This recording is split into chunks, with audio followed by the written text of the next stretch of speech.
You ever notice how the night gets louder when a deadline creeps up behind you? It's funny. People hear the ticking clock, but they pretend it's just background noise. They scroll, they sigh, they say, "I'll get serious later." But tonight, oh, tonight is different, because there's a whisper slipping through the cracks of this moment, calling your name with a weight you can feel on your bones. A whisper that says before 11:50 p.m. something is shifting, something is tightening its grip around your fate, urging you, pushing you, daring you to open your eyes before the hour runs out. You ever notice how a clock can look completely harmless until someone tells you to pay attention to it?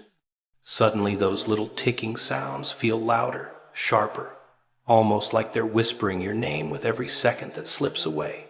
That's what happens when life gives you a time limit. It's not the time that scares you. It's the way it exposes you. Because the moment someone says asterisk before 11:50 p.m. asterisk, your mind starts running, tripping, stumbling over itself, wondering why the time matters, why asterisk asterisk you asterisk asterisk matter, why this moment has suddenly been pulled into the spotlight. And that's the funny thing, isn't it?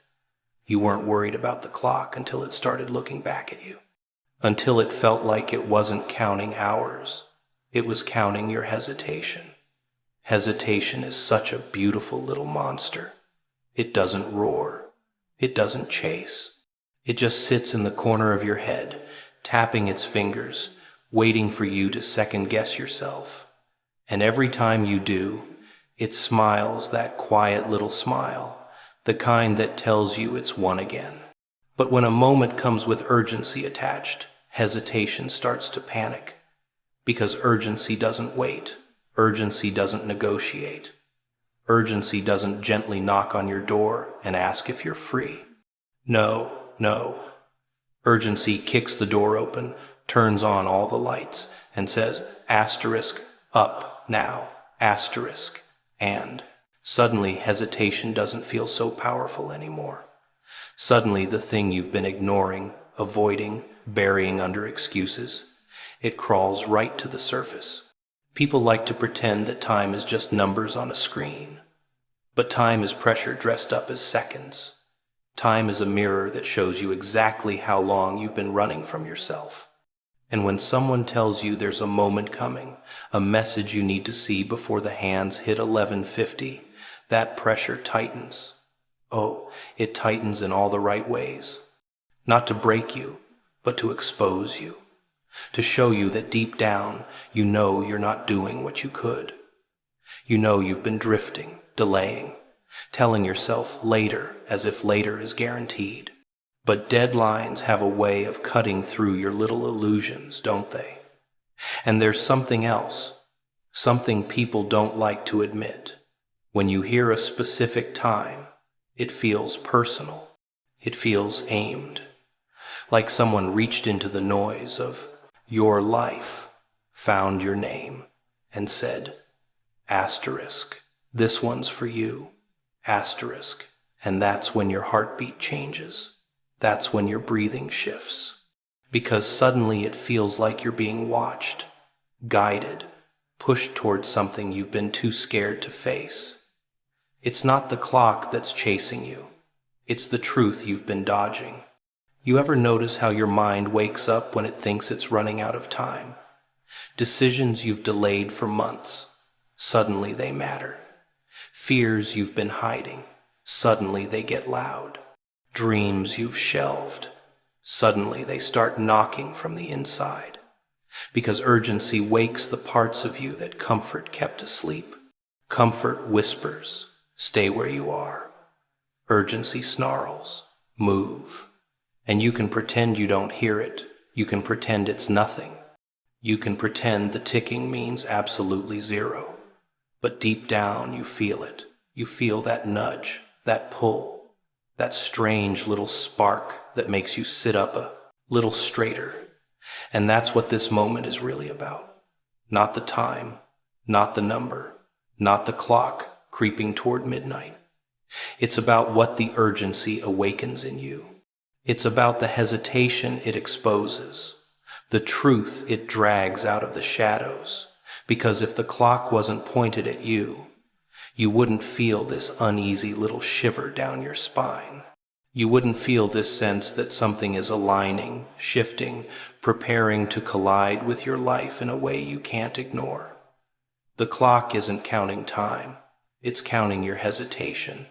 It's counting how long you've avoided the calling that's been tugging at your ribs. It's counting the seconds before you finally stop pretending you don't feel it.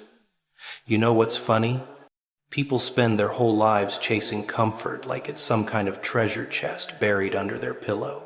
Soft routines, soft excuses, soft little lies they tell themselves just to get through another day without changing anything. Comfort is cozy, predictable, warm, like a blanket wrapped a little too tightly around your throat. It keeps you calm while it slowly takes away every reason you had to rise. And the best part? You don't even notice it happening. You call it peace. You call it stability. But really, it's just you trading your fire for a lukewarm existence. But urgency, urgency is nothing like that. Urgency kicks the door open in the middle of the night. Urgency cracks its knuckles and laughs in your face. Urgency doesn't care about how tired you are, or what's on your schedule, or how long you've been meaning to start. Urgency is rude, impatient, uncomfortable, and that's why you fear it. Not because it's dangerous, but because it exposes everything that comfort has been hiding from you. You ever notice how urgency makes you feel alive in ways comfort never could? One sharp moment of pressure, and suddenly your eyes widen, your heart thumps a little too hard, and you start seeing things you've ignored for months. Your excuses sound stupid, your delays look embarrassing, your fears shrink into little shadows, because urgency doesn't whisper, it screams. It drags truth into the light whether you're ready or not. And that's the thing about this moment. It's not coming gently. It's not wrapped in velvet. It's not arriving with soft music and warm lighting. No, it's coming with a spotlight, with a siren, with a cold wind that hits your spine and makes you stand up straight. Because this moment isn't for your comfort, it's for your awakening. You've been sleeping behind your own eyes for too long, drifting through days like a ghost, pretending you're waiting for the right time.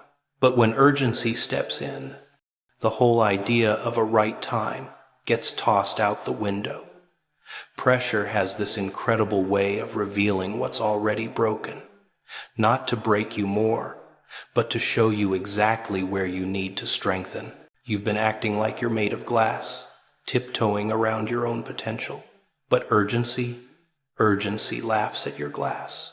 It taps on it, knocks on it, pushes against it until you either shatter or transform. And that's why this moment feels different, because comfort didn't warn you about what's coming. But urgency doesn't hide the truth. It exposes it. You've been feeling it, haven't you? That strange tightening in your chest, that restless energy in your hands, that quiet suspicion that something is shifting in your life.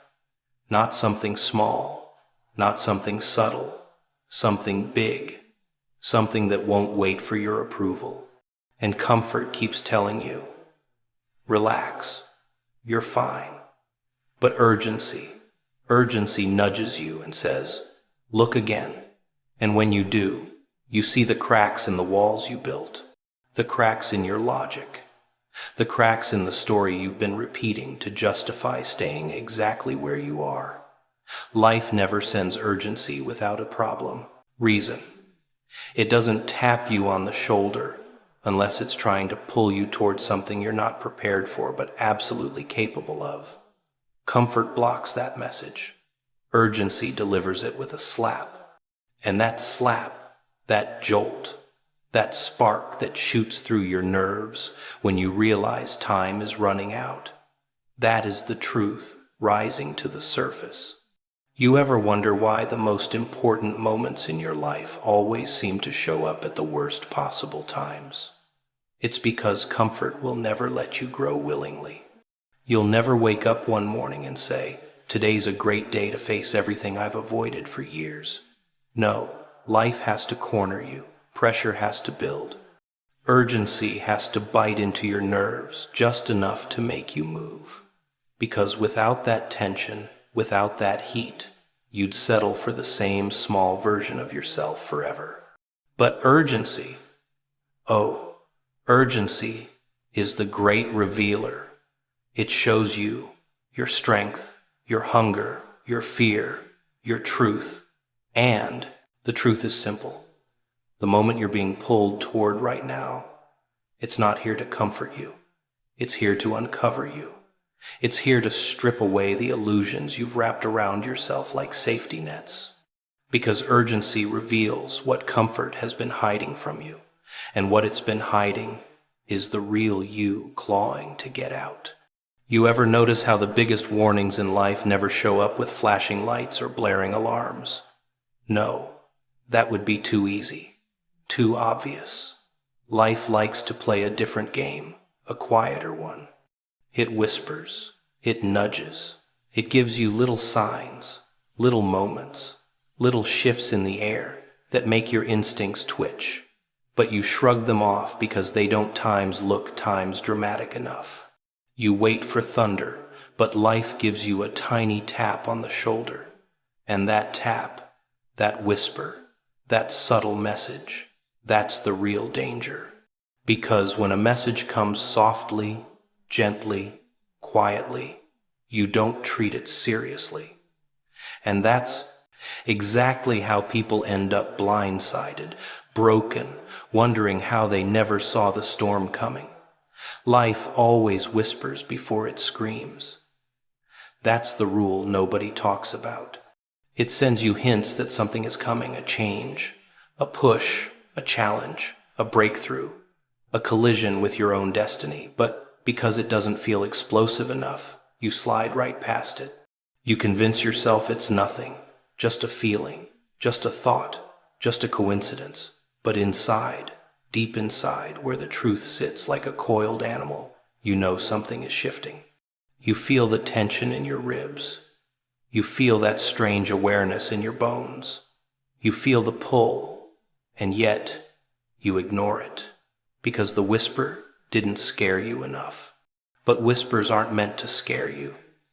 They're meant to warn you, to prepare you, to give you a chance to act before the real weight drops. Life is generous like that. It gives you a soft version of the truth before it hands you the hard one. But people have this wonderful talent for ignoring the quiet moments that matter the most. They think if it were important, it would be louder. Oh, but that's the trick. By the time it gets loud, it's already too late. You know what makes the whisper so dangerous? It's polite. It doesn't force you. It invites you. It gives you a choice. It says, look closer. And your fear says, maybe later. And you choose later every single time. Later becomes a habit. Later becomes a lifestyle. Later becomes your slow motion downfall. Until one day the whisper stops being a whisper. It sharpens. It grows teeth. It becomes a scream that shakes the floor under your feet. And then you wonder how you missed the signs. How you didn't notice the shift in the atmosphere. How you didn't recognize the opportunity or the danger or the blessing staring you right in the face. But you did notice. You just didn't respect it. You waited for something louder, something unmistakable, something dramatic enough to force your hand. But that's not how life works. It waits. It watches. It gives you a chance to respond to the subtle warning before it hands you the consequences of ignoring it. There's something unsettling about a whisper, something unsettling because it feels personal, targeted, like it's meant specifically for you. And that's exactly why you run from it, because if you acknowledge it, You have to acknowledge that your life is nudging you forward, that something is calling you to wake up, to move, to make a choice you've been putting off. A whisper asks for your courage. A scream demands it. That's why the whisper matters more. And when destiny has something to tell you, it rarely comes shouting at first. Oh no. It tiptoes. It leans in close. It brushes against your awareness. It tests you. It wants to see if you're paying attention, if you're awake, if you care enough about your own future to listen before the world has, to shake you by the shoulders. People always say they want signs, they want guidance, they want a message that's crystal clear. But when the sign comes quietly in the form of intuition, discomfort, a gut feeling, a strange coincidence, a sudden spark of thought, they pretend it doesn't count. They act blind. They act busy. They act unready. But destiny doesn't care about your excuses. If you won't listen to the whisper, it will send the scream. And the scream, oh, the scream is never gentle. That's the pattern. First the whisper, then the push, then the shove. And if you still don't move, then comes the moment that breaks your illusion of control, the moment that rearranges your world without your permission, the moment you realize the whisper was the gift and the scream was the consequence. Life whispers before it screams. And right now, whether you admit it or not, you hear something calling you, something stirring, something shifting the air around you, like a warning wrapped in velvet. And you can pretend it's nothing. You can pretend you're imagining it. But the whisper always comes for a reason. And if you ignore it, well, you already know what happens when it turns into something louder. You ever notice how hesitation has this strange way of dressing itself up like safety? Like it whispers in your ear, wait, think, hold on, maybe later. And you actually believe it's protecting you. But hesitation isn't a shield. It's a trap wearing a polite smile. It stands between you and everything you were meant to touch, everything you were meant to become. It's the quiet assassin of every dream you've ever had. And the funniest part? It doesn't even have to kill the dream outright. It just delays you long enough that regret does the rest. When your name is spoken, when life, fate, destiny, whatever you want to call it, points at you and says asterisk, you, right now, asterisk. Hesitation is the first thing that panics. It knows it's about to lose control. Because when a calling appears, you feel it. You feel that spark, that pulse, that shift in your heartbeat. Something inside you sits up straight, wide awake, whispering asterisk, this is for me, asterisk, and hesitation hates that. It rushes in, throwing excuses like confetti, you're not ready, you're not worthy, you're not strong enough, you're not prepared. Oh, hesitation is very dramatic when it feels threatened. But here's the thing. A calling doesn't wait for your readiness. It doesn't tap you on the shoulder when everything is convenient. It shows up when you're messy, confused, scared, unbalanced, and halfway convinced your life is a joke. Because callings aren't about who you are in the moment, they're about who you're capable of becoming the moment you stop hesitating. And that's why hesitation is dangerous. It takes that spark meant to light your path and convinces you to hide it under your doubt until it burns out. You know what hesitation really is? It's the doorway to regret. Every time you pause when you should move, every time you stall when you should step forward, you stand at that doorway and stare at a future you might never get to meet. And regret is merciless. It waits for you at the end of every maybe tomorrow, every not yet, every what if I fail. It grows in the spaces hesitation creates. It feeds on the moments you let slip away. And by the time you realize what you lost, it's already too late to grab it back. There's a certain cruelty in hesitation. Not loud cruelty, quiet cruelty. The kind that sneaks up on you over years, not seconds. It convinces you that delaying is harmless, that waiting is wise, that thinking twice is responsible. And meanwhile, life is moving, shifting, opening doors that won't stay open forever. Opportunities don't orbit you endlessly like loyal planets. They swing by, fast, sharp, brief, and hesitation keeps your feet glued to the ground while the moment races past. And when a moment is truly meant for you, when it has your name carved into its bones, it doesn't feel like any ordinary moment. There's pressure in the air, electricity beneath your skin, a weird sense that the world is holding its breath, waiting to see what you'll do. That's not coincidence. That's alignment. That's life placing a key in your hand and watching to see if you'll freeze or turn it. And hesitation. Hesitation is the voice that tells you not to move, not to try, not to risk anything at all.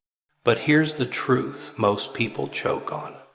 The moment you hesitate, the moment you look over your shoulder instead of forward, the moment you let fear take the wheel, that moment starts the slow death of your own potential. You lose the rhythm, you lose the momentum, you lose the fire that was just beginning to rise. Because hesitation doesn't just slow you down, it cuts you off from the version of yourself that was ready to leap. You ever feel that ache in your chest after you walk away from something you knew was meant for you? That heavy, hollow feeling like you just stepped out of your own destiny. That ache is the cost of hesitation. It's the echo of a road you were supposed to take, and it stays with you. It sits in your memory like a bruise you keep pressing to see if it still hurts. And when that kind of moment comes, a moment that calls your name with unmistakable force, hesitation should be the first thing you silence. Because your calling won't argue with your excuses. It won't wrestle with your fears. It won't wait for you to stop doubting yourself. It'll simply move on to someone else bold enough to step forward. Your hesitation is the exact doorway regret walks through. Every time you freeze, regret takes another step closer, and once it reaches you, it never leaves. You ever notice how people treat warning signs like background noise? They see them. They feel them, they sense them, but they pretend the signs aren't really there, because acknowledging a warning means acknowledging the responsibility to act, and that scares them more than the danger itself. So they look straight at the red flag, blink twice, shrug, and say, "Nah, I'm imagining it," as if pretending blindness somehow changes the truth.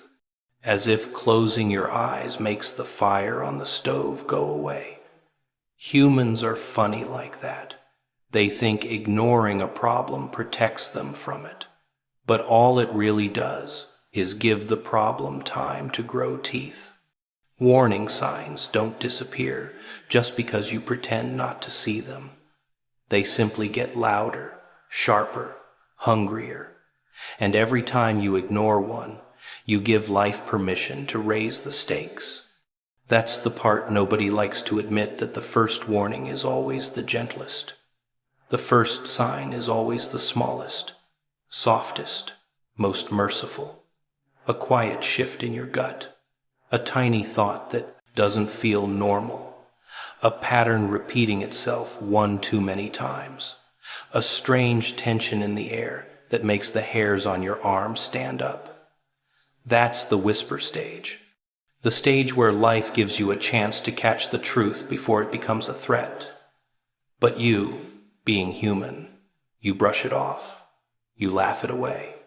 You drown it in distraction. Because facing it would mean facing yourself, and that's not something most people do willingly. So the sign shows up again, louder this time. Maybe it's a problem you thought you'd solved creeping back in. Maybe it's a person showing you the same wound they've always shown. Maybe it's an opportunity slipping just a little further from your grasp. The signs keep stacking no matter how many times you pretend they're invisible. And that's when it starts to sting, not because the signs changed, but because you've run out of excuses that make ignoring them feel clever instead of cowardly. You ever notice how life escalates when you don't listen? First it knocks gently, then it taps harder, then it pounds, then it breaks the door. And by the time it breaks the door, it's not asking you to notice anymore. It's forcing you to deal with everything you tried to avoid. Warning signs aren't punishments. They're mercy. They're life handing you the truth in small pieces so you don't have to choke on it all at once. But when you ignore those pieces, life stops slicing and starts throwing the whole thing at your chest. And there's something darkly amusing about how people act surprised when everything finally collapses. They say things like, "I didn't see it coming," or "How could this happen?" when deep down they know exactly how. They saw it, they felt it, they sensed it, but they convinced themselves that if they didn't speak it, if they didn't acknowledge it, the truth would back off out of politeness. As if truth works like that. As if reality cares about your comfort. You know why warning signs feel so uncomfortable? Because they're mirrors. They show you what you don't want to face: your weaknesses, your fears, your patterns, your denial, your unresolved chaos. And humans hate mirrors that don't flatter them. They prefer reflections that lie a little, ones that soften the edges, hide the bruises, smooth out the damage. But warning signs show you the raw version of your life, the version that needs fixing, the version silence can no longer protect. And the more you ignore them, the more you train life to raise its voice. You teach fate that you only respond to pain. You teach destiny that you only move when the ground collapses under your feet. So the signs grow sharper, the lessons grow harder, the consequences grow heavier, because that's what ignoring truth creates: escalation.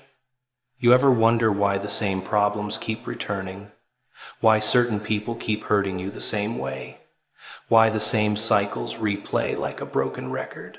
It's because you didn't listen the first time, or the second, or the 10th, and life, persistent as ever, keeps throwing the sign at you until you finally stop pretending nothing's wrong.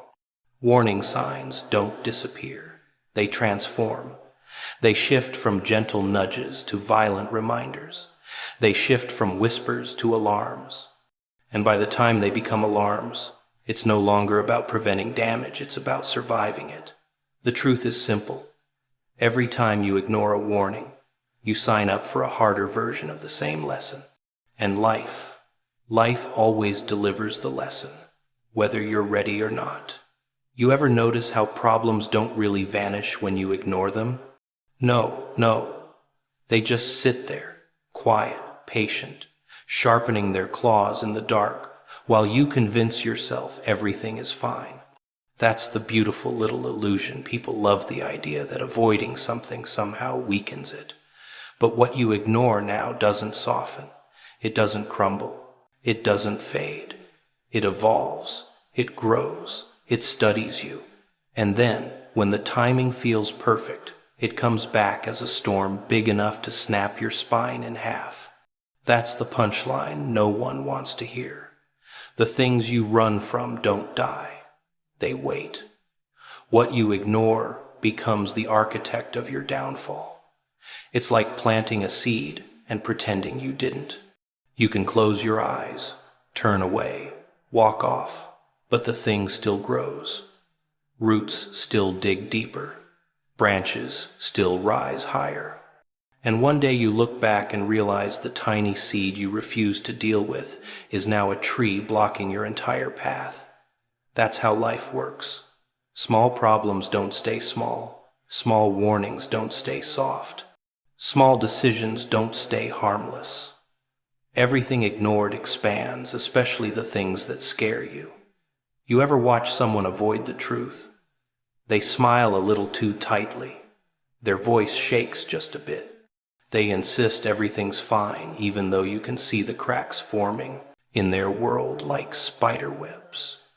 They're not fooling anyone except themselves. And that's the tragedy. The biggest lies are the ones people tell themselves to avoid confrontation. I can fix it later. It won't get worse. It'll sort itself out. These aren't thoughts. They're lullabies.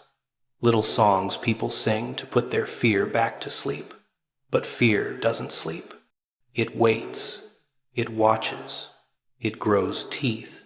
And when the storm finally hits, oh, that's when reality laughs. Because storms don't come out of nowhere. They come from every warning ignored, every sign dismissed, every instinct silenced. They come from that moment you felt something was wrong but told yourself you were overreacting. They come from the time you let someone cross a boundary and convinced yourself it wasn't a big deal. They come from the dream you abandoned and acted like it wouldn't haunt you. Storms are built from silence, your silence. You ever feel that tightening in your chest, that tension in your jaw, that little knot in your stomach when you avoid something you know you shouldn't? That's your mind screaming through your body. That's your intuition trying to shake you awake. But instead of listening, you press it down. You numb it. You distract yourself. You pretend you don't feel the shift in the air. But the body keeps score. Every ignored truth stores itself somewhere inside you, until one day the weight becomes too heavy to pretend away. And that's when the storm hits. Not gently, not politely, but with the full force of everything you refuse to face.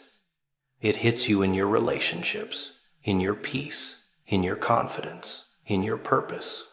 It hits you where you're weakest because that's where avoidance has carved the deepest cracks.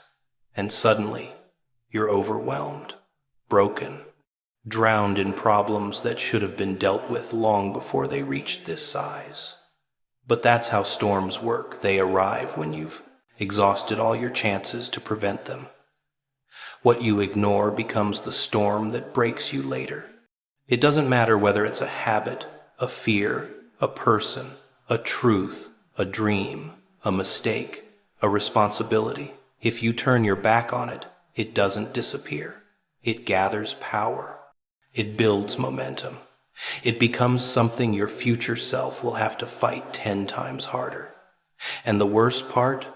The storm always comes at the moment you least expect it. Not when you're strong. Not when you're ready. It comes when you're tired, when you're distracted, when you're vulnerable. Because life doesn't wait for your convenience. It waits for your weakness. That's why ignoring something is never neutral. It's never harmless. It's an invitation, a welcome mat for chaos. A silent agreement that you'll deal with a bigger, harsher, louder version of the same problem later. And later always comes, in the form of consequences, in the form of breakdowns, in the form of storms that don't ask permission to destroy the things you care about. What you ignore now becomes the storm that breaks you later.